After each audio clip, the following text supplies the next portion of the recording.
Oi Carolina, tudo bem? Eu fiz um vídeo aqui explicando tudo isso aqui e não gravou o áudio. Então eu vou explicar para você de novo. Vou fazer o vídeo de novo tentando explicar. Isso aqui, eu vou explicar a teoria de Einstein, tá? Aqui é o planeta Terra, ok? E aqui essas ondinhas são as ondas eletromagnéticas. Imagine que na Terra está passando uma transmissão de televisão e essas ondas estão se espalhando pelo universo. Essas ondas eletromagnéticas da transmissão. E nós temos uma nave espacial aqui que está viajando, a princípio, numa velocidade inferior à velocidade da luz. Depois, na velocidade da luz, ela está acelerando e ultrapassa a velocidade da luz. Existe já artigos científicos que conseguiram ultrapassar a velocidade da luz através de um meio. De um meio, no caso, não no vácuo, mas em plasma, já conseguiram. Então, vamos supor que aqui na nave espacial ele está recebendo, ele tem uma antena e ele capta as transmissões da televisão que está passando na Terra. Então essa transmissão aqui seria o jornal, essa frente de onda aqui eletromagnética estaria passando o início do Jornal Nacional e essa frente de onda aqui estaria no fim do Jornal Nacional. Ele parte da viagem assistindo o Jornal Nacional e a velocidade dele está abaixo da velocidade da luz. O que acontece? O tempo nessa situação é positivo, tanto atrás da nave quanto na frente da nave. Acontece que, quando ele chegasse à velocidade da luz, que é essa situação aqui, o tempo atrás da nave congela e a transmissão da televisão dele estaria congelada no tempo. Então, tudo que se ele olhasse a Terra para trás, ele ia ver a Terra congelada no tempo. Ao passo que na frente da nave, o tempo ia estar passando muito rápido. Ao passo que ele ultrapassasse a velocidade da luz, tudo na frente da nave ia estar passando muito mais rápido e atrás da nave o tempo ia rebobinar. Ou seja, ele ia estar olhando a Terra ou ele ia estar vendo a transmissão do Jornal Nacional voltando no tempo. Ou olhando a Terra, ele está vendo a Terra girando no sentido contrário, com as pessoas andando para trás, etc. e tal. As pessoas estariam rebobinando. E de acordo com a teoria atual, que é assim que funciona, se no caso dele dar a volta, não teria como ele voltar no tempo indo para frente, entendeu? Porque se ele desse a volta aqui e fosse para frente, tudo que está na frente da nave ia muito mais rápido para o futuro. Então ia acabar que no máximo ele chegaria no mesmo momento que ele partiu. Isso, viajar no tempo através da velocidade. Tá?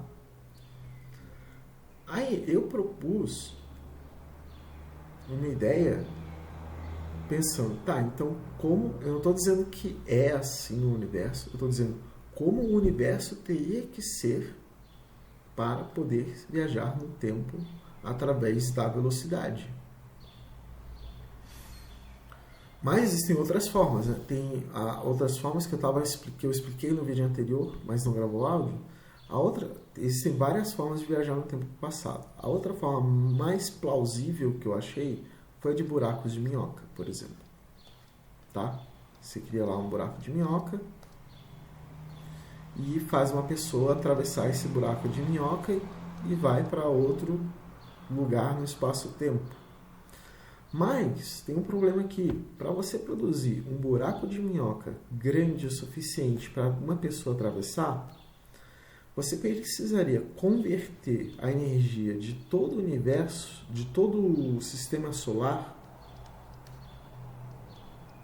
toda a massa do sistema solar, ou seja, eu destruo todo o nosso sistema solar, transformo em energia para produzir um buraco de minhoca para uma pessoa passar. Então não é uma coisa muito viável assim, entende? Então, deixa eu passar para a próxima aqui. A gente tem uma noção que o universo é feito de 4 dimensões. 3 dimensões de espaço e uma dimensão de tempo. Acontece que nesse sistema você não tem como... É bem simplório. E para eu poder viajar no tempo passado, indo para frente através da velocidade, eu não consigo fazer nesse sistema de 4D espaço-tempo. Isso é só uma conjectura, tá? Não é nem teoria, é uma conjectura. O espaço deveria ser de 6 dimensões espaciais. E ainda por cima, numa configuração tão específica, por que 6 dimensões? Imagina o seguinte, um cubo é feito de vários quadrados de 2 dimensões. Um cubo de 4 dimensões é feito de vários cubos de 3 dimensões. E aí você faz uma projeção para um objeto 6D, que é feito de vários objetos 5D, que é feito de vários objetos 4D, que é feito de vários objetos 3D. Tá?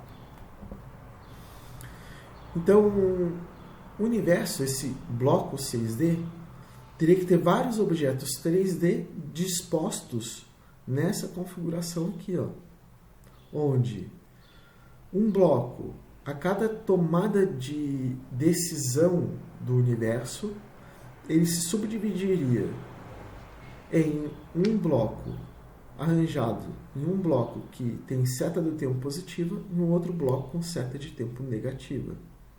Ou seja, eu não estou dizendo que o universo é assim, eu estou dizendo que o universo teria que ser assim para que fosse possível ultrapassar, viajar no tempo para o passado pela velocidade.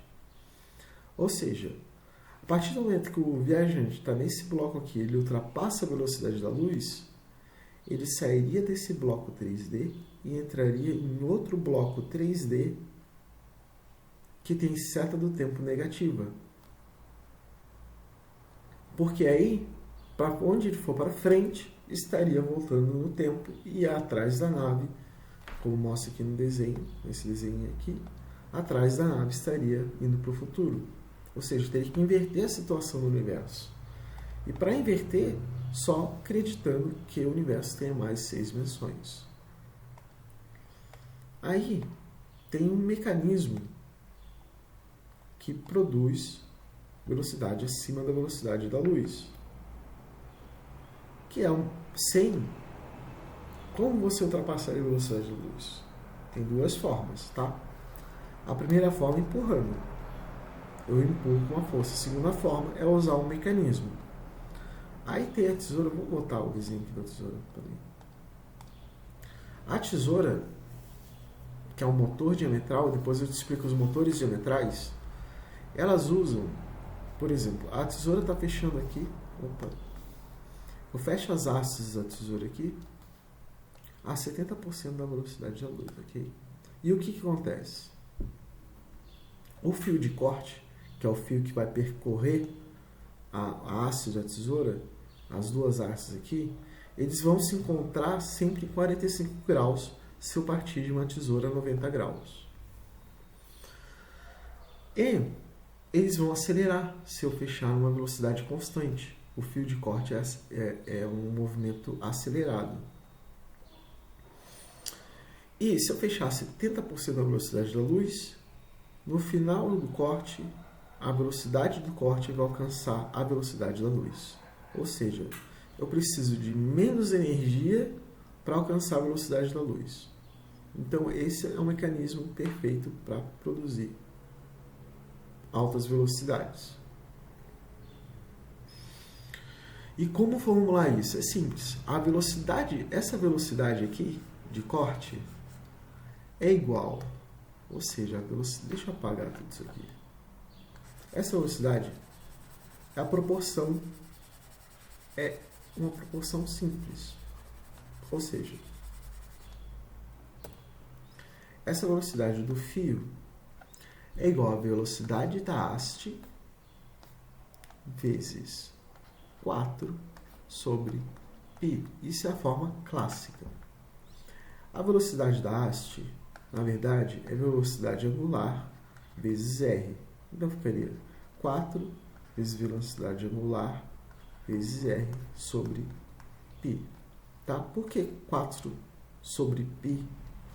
Porque ela fecha em 45 graus quando está em 90 graus. E essa proporção é π sobre 4. Aí você joga numa fórmula e vai sair 4 sobre π WR. Ou seja, a velocidade do fio é igual a 4 sobre π. A questão aqui, deixa eu passar o caminhão. Caminhão barulhento, hein? A questão é que, no caso aqui do π, eu teria que usar uma fórmula mais relativista. E a fórmula... Só um pouquinho.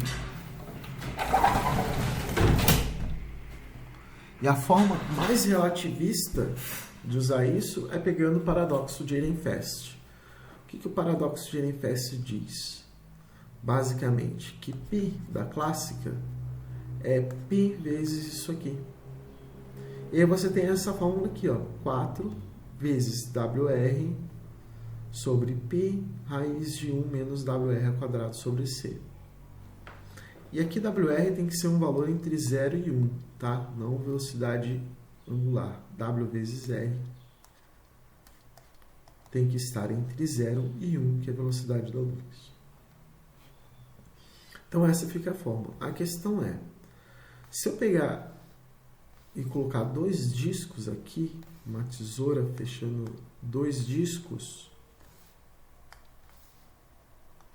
aqui ó, eu tenho o mesmo mecanismo, ou seja, eu tenho um motor diametral aqui, que são 2 rodas, e a partir do momento que eu fechasse uma tesoura nessas 2 rodas, elas fariam... Aqui eu coloquei esse movimento. Elas fariam esse movimento aqui, ó, acompanhando a velocidade de corte e iam acelerar nessa posição. É uma tesoura. Ou seja, um motor diametral, esse aqui é um motor diametral, eles estariam acelerando assim.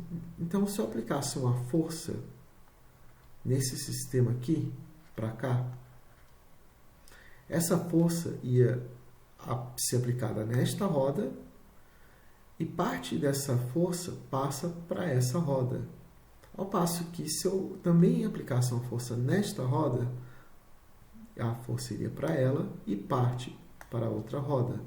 Isso faria com que as 2 rodas, se a força fosse constante, as 2 rodas se acelerassem indefinidamente, como o fio de corte da tesoura acelera indefinidamente. Isso é um motor diametral. O mais interessante é que um toroide também é um motor diametral, porque se você pega isso aqui e multiplica por π, ou seja, multiplica por uma rotação, por meia rotação, você tem exatamente o formato de um toroide aqui, ó. Deixa eu mostrar para você. Não quer abrir. Aqui, um toroide, ó. É um motor diametral. Se você fizer um corte transversal aqui, você tem 2 motores diametrais. E se você multiplicar por π, você tem um toroide. Ou seja, e por que eu argumento que o universo deveria ter formato toroidal? Porque o toroide, deixa eu voltar ali na fórmula, o toroide nada mais é do que eu pegar essa fórmula aqui da tesoura e multiplicar por π. Se eu multiplico por π aqui, eu corto esse π com π de baixo. Eu tenho que a fórmula é 4 WR sobre raiz de 1 menos WR ao quadrado. Só que não existe nada no universo mais rápido do que isso, tá? O toroide é a coisa mais rápida, um toroide girando para dentro, fazendo esse movimento aqui de girar assim para dentro em todos os pontos, é a coisa mais rápida que existe no universo. Não tem nada que ultrapasse isso. E o universo tem que comportar e se tomar forma da coisa mais rápida. Por exemplo, se eu tenho um asteroide ou uma massa muito grande de gás e elas começam a se acumular. Ao passo que elas começam a se acumular, a coisa vai crescendo e vai tomando uma forma esférica até se transformar numa estrela ou num planeta, se a massa acabar. Dependendo de quanto de massa tem e acumula, vai formando a gravidade, a massa, que vai formando a gravidade, ela vai crescendo, até formar uma estrela. Por exemplo, Júpiter é quase uma anã marrom ou vermelha, quase se transformou numa estrela. Então, as coisas vão tomando forma baseado na velocidade de massa. Acontece que, como o toroide tem a maior velocidade, eu não sei desenhar um toroide aqui. Nossa, pareceu uma... Desculpa. Como o toroide tem a maior... É a coisa com maior velocidade, não tem nada que possa... O universo, no caso, teria que ter esse formato também. Aí eu tenho lá uma fórmula, não sei se é necessário mostrar a fórmula para você do completa, mas depois eu apresento para você. É basicamente isso, entende? Eu não estou dizendo que tem que ser assim ou que o universo é assim. Eu estou dizendo que o universo teria que ser assim, nesse formato 6D, para que fosse possível viajar no tempo para o passado. A teoria de Einstein diz que dá, né? Aí tem que ver qual a forma que vai ser que existe. Mas se for por velocidade, tem que ser assim. Tem que ser 6D espaço e tem que ser toroidal. Porque o toroide, né, é a coisa mais rápida do mundo, e a coisa mais rápida o universo tem que suportar e tomar forma da coisa que tem o maior movimento. Beleza? É isso aí. Beijão pra você. Espero que você tenha compreendido.